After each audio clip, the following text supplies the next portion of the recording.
အားလုံးမြင်ကြလားပါဒီနေ့လေးကတော့ဝက်ကလေးစာချက်ပါမယ်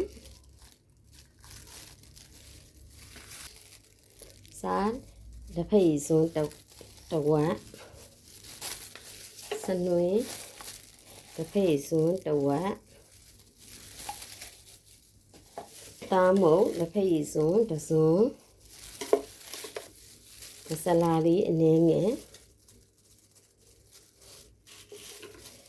ဒီ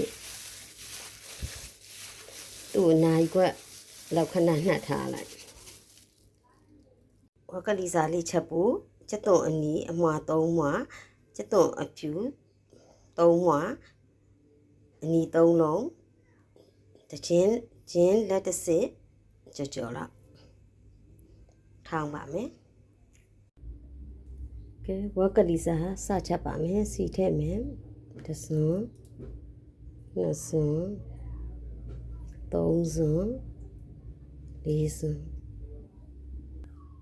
လေးညင်ဖို့ဓာတ်လေးအညူရောင်တန်းလာပြီဆိုရင်ဆက်မယ်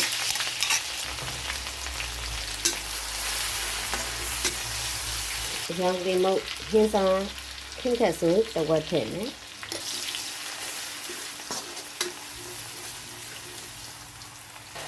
ဒီဆလာထည့်မယ်ဝင်ကြရင်ငယ်ပေါက်မယ်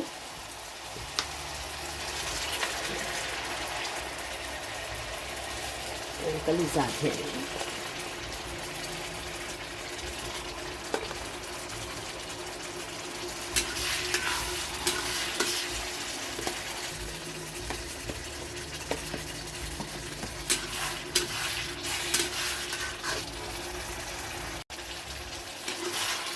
သားကလေးတွေလည်းတင်းလာပြီးစီမံလေးလည်းမှုလာပြီဆိုလို့ရှိရင်သူ့